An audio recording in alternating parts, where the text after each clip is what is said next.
with the news. In the headlines, President George Weah approves much publicized drug law, calls on Foreign Ministry to print the document into handbill immediately. Archbishop Duncan Williams of Ghana supports abolition of death penalty law in the country. Former finance minister wants unlicensed money exchanger removed from the streets. And thousands to appreciate President George Weah today.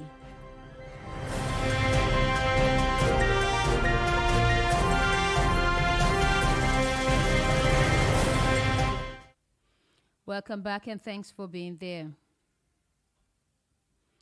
President George Weah has directed the Ministry of Foreign Affairs to immediately print into handbills the Controlled Drug and Substance Act of 2023, commonly called the drug law. The Liberian leader gave the directive when he signed into law the instrument, thereby making drug-related offenses not billable. The new law aims to regulate, restrain, control, limit, or eradicate the illegal export and importation, as well as the flagrant use, abuse, and proliferation of narcotic substances in Liberia. The law in part provides penalties for specified offenses such as the unlicensed and unauthorized importation of controlled drugs or substances into the country. The presiding Archbishop and General Overseer of the Action Chapel International Ministry, Archbishop Nicholas Duncan Williams, has expressed support for the abolition of the death penalty. In a statement, Archbishop Duncan Williams acknowledged the arguments presented both for and against the abolition of the death penalty in Ghana. He emphasized that the abolition of the death penalty aligns with the teachings of the Holy Scriptures, stating that God created life and it is only God who has the authority to take life. Jonas Biarobi is Voice of Liberia correspondent from Ghana with this report. Bishop Duncan Nicholas William has expressed his support for the abolishment of the death penalty. In a statement, Archbishop Duncan Williams acknowledged the arguments presented both for and against the abolition of the death penalty in Ghana. He emphasized that the abolition of the death penalty aligns with the teachings of the Holy Scripture, stating that God created life and it is only God who has the authority to take life. Therefore, he wholeheartedly supports the objective of the bill to abolish the death penalty.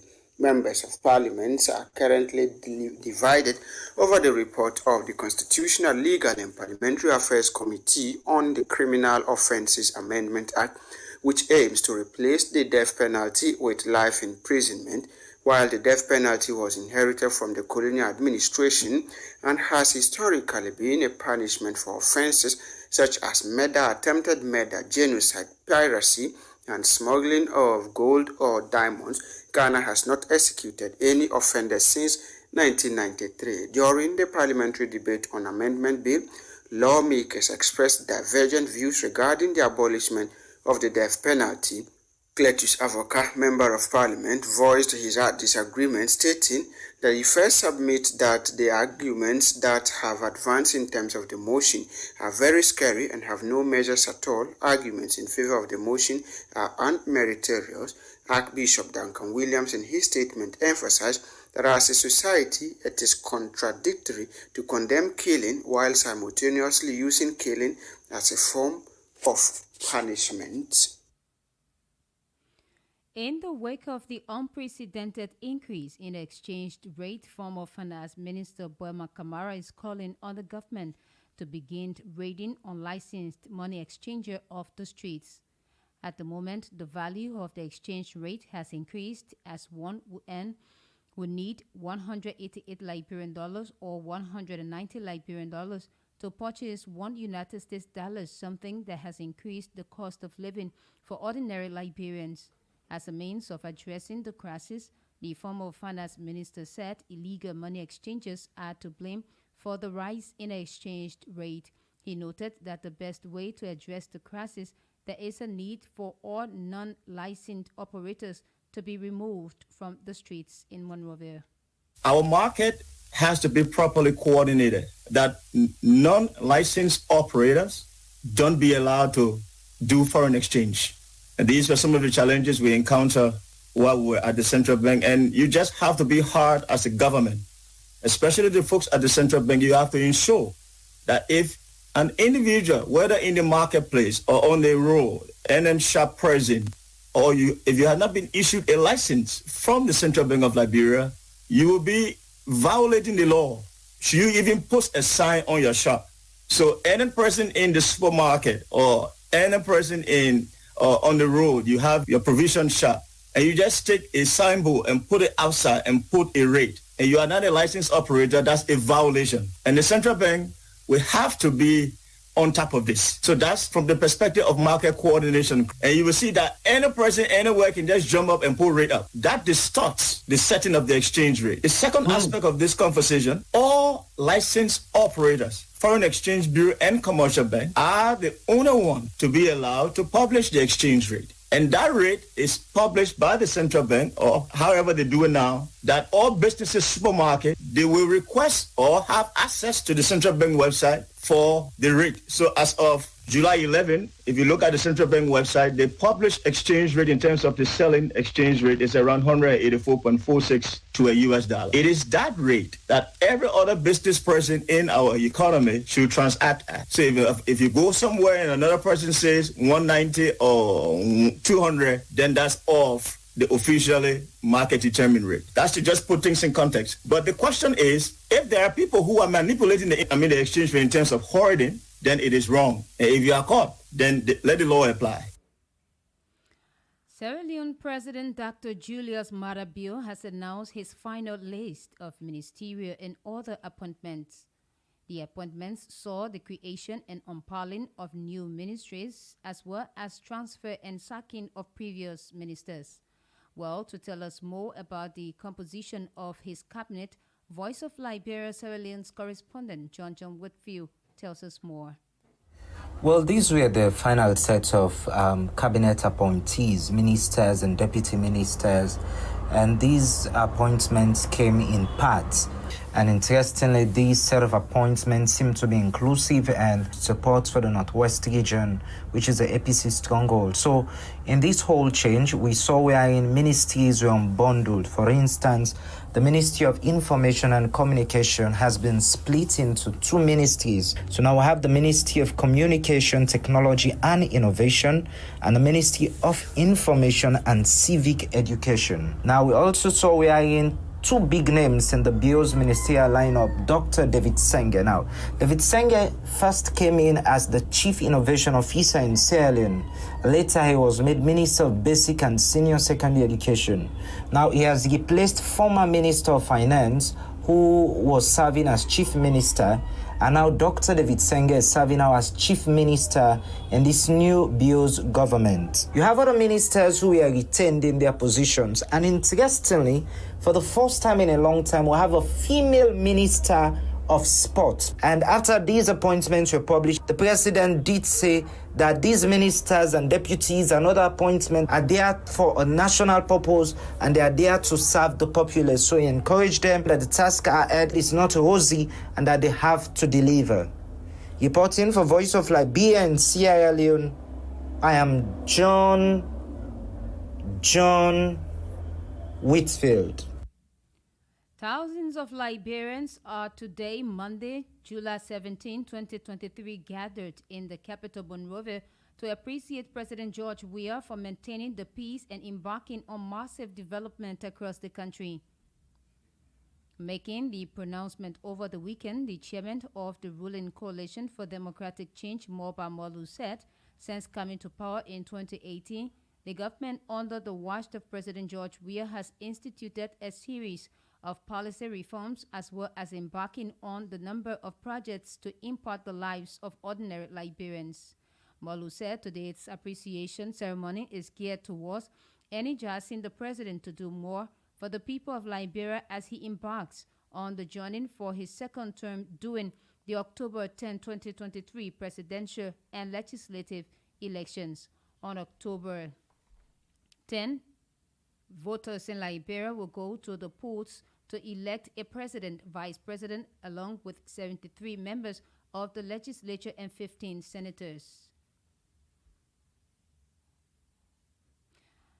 Thousands of citizens are about now trooping in at the headquarters of the ruling Coalition for Democratic Change to appreciate President George Weah for the level of development since his election in 2018. Speaking to Voice of Liberia, these citizens highlighted a number of reasons for which they have gathered to appreciate the president. Yeah, we're going to appreciate him for the level of development because in recent time, other past government, the development are going on, it was not going on. And we hope and pray to see more development. So we trust him to put him back for the second term. The second term we trust him and we put him there for the second time because we see in the short time the level of development he has carried on.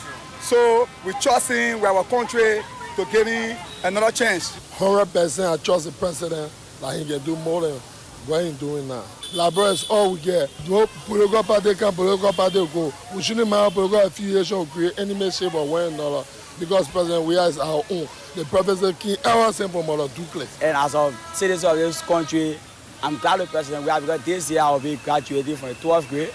And since this country was founded since 1847, he is the first president I think to that initiative to pay students wise fee. And for that, I'm grateful to him. My family also benefited because under this type of economy, paying school fee, paying wise fee, especially 12th grade is a healthy class where you get class project or class fee, all that stuff. So paying student 12th grade wise fee, I think it was a great help to me. So I see that the motivation and also encouraged me. And because of that, I'm able to hold, or I'll be holding a high school diploma. So I'm grateful to him for that. Yeah, we're going to appreciate. A group of permanent officials under the banner West African Elder Forum has concluded its assessment tour in Liberia. The team, headed by former Nigerian President Goodluck Jonathan, arrived in Liberia to ascertain the level of preparedness on the part of the government ahead of the October 10, 2023 elections. Speaking to the media following the end of the mission, the former Nigerian leader appealed to all Liberians, especially politicians and their supporters, to engage in issue-based campaign in order to prevent conflict in the country. West African Elders Forum would like to know that peace endures on the back of commitment from patriotic citizens who are determined to build their nation with all their energy. It therefore behoves every citizen to make sacrifices in the interest of peace to enable the country attain its growth and development aspirations for the good of all Liberians. We sincerely thank the stakeholders that we met during this pre-election mission for sparing time to interact with us and share their views on the state of the nation, preparedness, and their expectations of the forthcoming elections. We know that we had very useful conversations and commend all the stakeholders for their sincerity, patriotism, and expression of love for the country.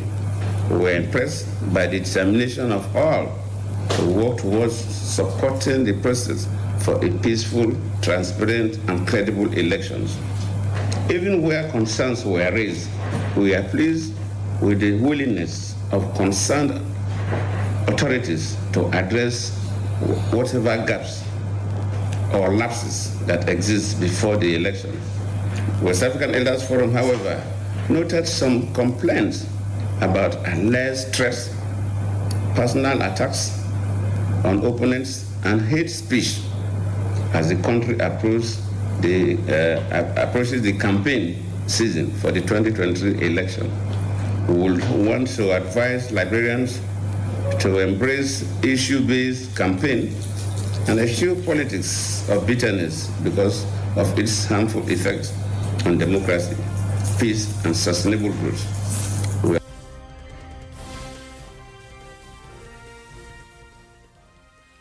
If you just joined us, be reminded that you are listening to news live on the Voice of Liberia from the nation's capital, Monrovia. And these are stories we are following on this news presentation. President George Weah approves the much publicized drug law, calls on Foreign Ministry to print the document into handbook immediately. Archbishop Duncan Williams of Ghana supports abolition of death penalty law in Ghana. Former finance minister wants a licensed money exchanger removed from the streets. And thousands to appreciate President George Weah today.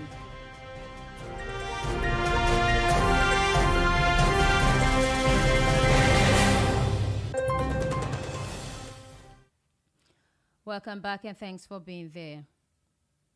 Worried by the pervasive insecurity across the country, with fresh incidents of wanton killings and destruction in governed parts of Plateau, Benue, and some southern states, Nigerians have called on newly appointed heads of military and security agencies to urgently revamp the security architecture and stop the mindless loss of lives. For more on this story, let's join Voice of Liberia Nigerian correspondent Naomi Kangwenda for the details. So in Plateau State in the north-central region of Nigeria, there seems to be no end in sight to coordinated hostilities, attacks and killings by being unleashed on residents, particularly in Mangu Riom and back in Ladi local government, where the killings have been alarming. No fewer than 400 people have lost their lives from May this year till date in the massacre of Plateau people, especially the natives by the bandits. Now, public affairs commentator in Plateau State believes that the reoccurring killings have been due to ineffective crisis management and prompt reactions to leads when attacks are to be launched. They also faulted government for handling issues with levity, whereas issues of security and threats to peace should be handled strongly. They also dismissed the habit of setting up panels of inquiry as ineffective and incapable of solving the problem. Also, Director Civil Liberties Organization North Central Region Comrade Stephen Aloko Daniel argued that imposing curfews without monitoring by security personnel would not yield the desired result.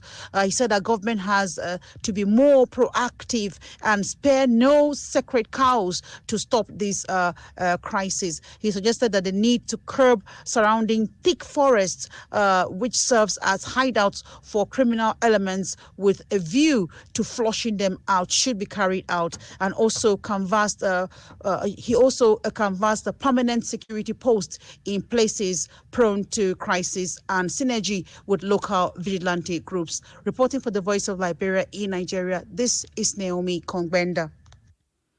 The National Fisheries and Aquaculture Authority, in collaboration with the Food and Agriculture Organization of the United Nations, has concluded the 23rd Conference of the Fishery Committee for the Eastern Central Atlantic. Speaking at the program marking the end of the conference, the resident coordinator of the United Nations Development Program, Christine Omotonin, expressed the hope that the participants' decisions considered strong policies and best practices that encouraged the ecological usage of the region's live aquatic wealth via a science-based approach. We are working together with partners and the government to draw a new national development plan, which will accompany this country even post-elections. I see a sector like this a key driver of development, and I see deliberations in meetings like this, and thank you for bringing this meeting to Liberia, as key input, direct input in the national plans.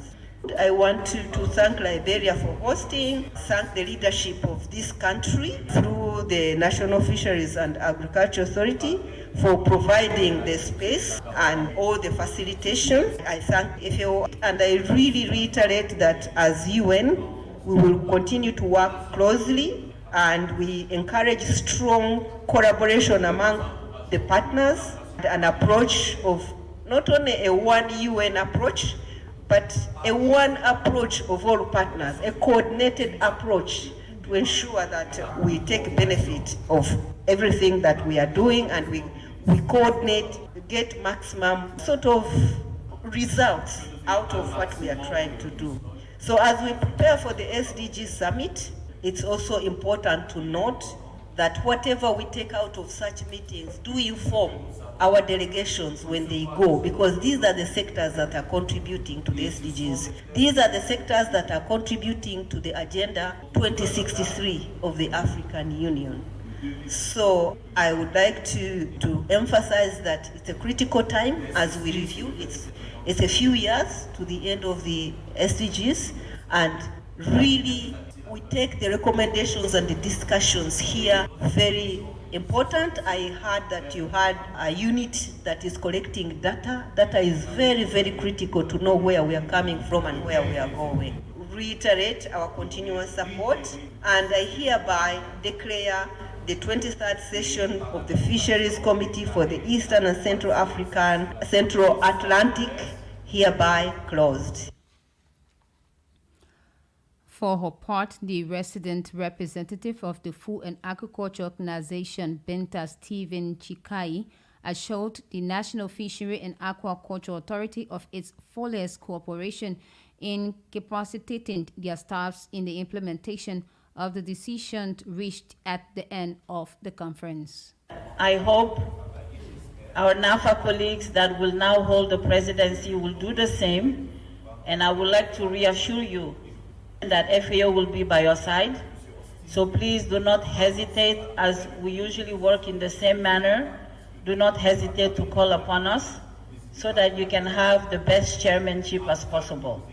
And for all the delegates from countries, please do the same. Do not hesitate to call on your FAO representatives in the country. Their job is to support you. Their job is to capacitate you so that we can make the fishery sector an integral part of our economy, and that most especially that we reap the benefits from the fishery sector. Because unfortunately, we have a lot of sidelines who benefit from the fishery sector in our countries, but not our population. So I think it's time that we look onto those and we make sure that we do the changes.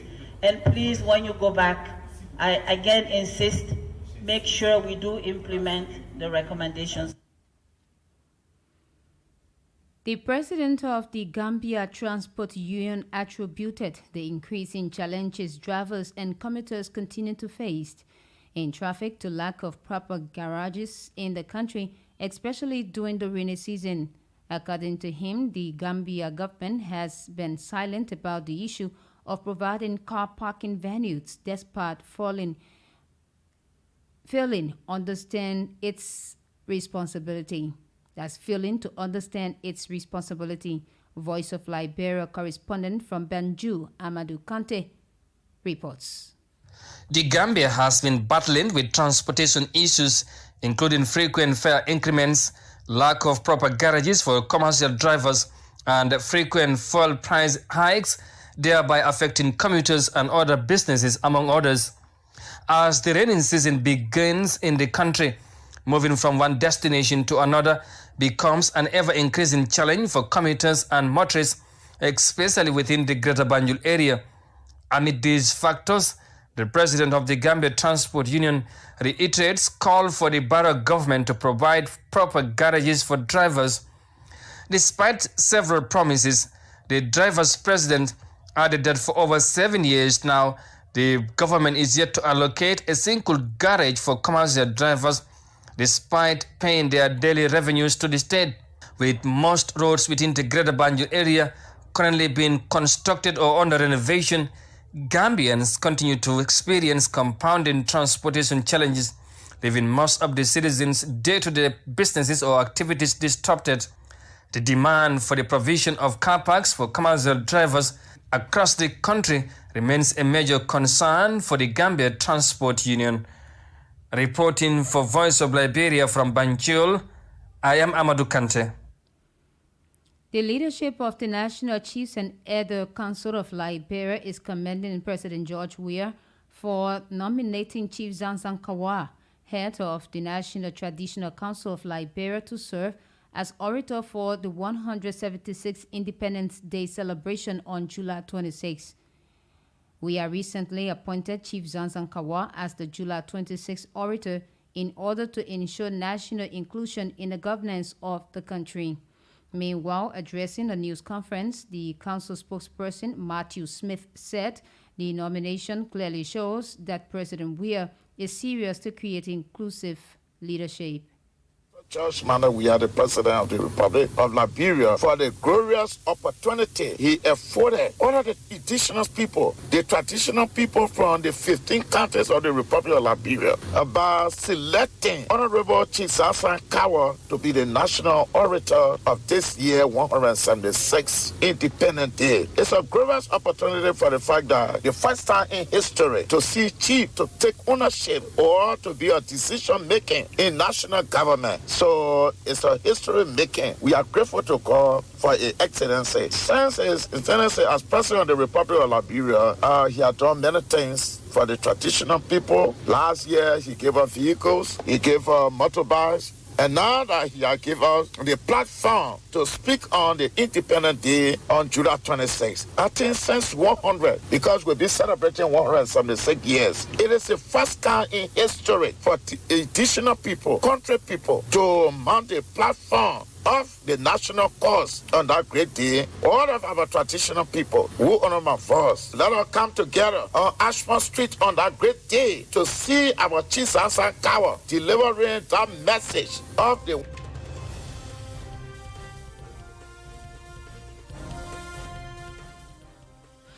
Well, on that note, that's how we come to an end of news live on the Voice of Liberia. But before we leave you, here are stories we followed on this news presentation.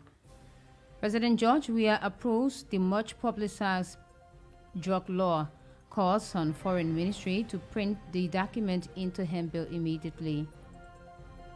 Archbishop Duncan Williams of Ghana supports abolition of death penalty law in the country.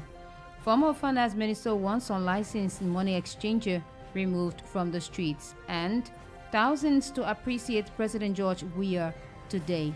For more news, log on to www.voiceofliberiaonline.com or follow us on Facebook with keywords Voice of Liberia. I'm from Martha Tonkin. Good afternoon.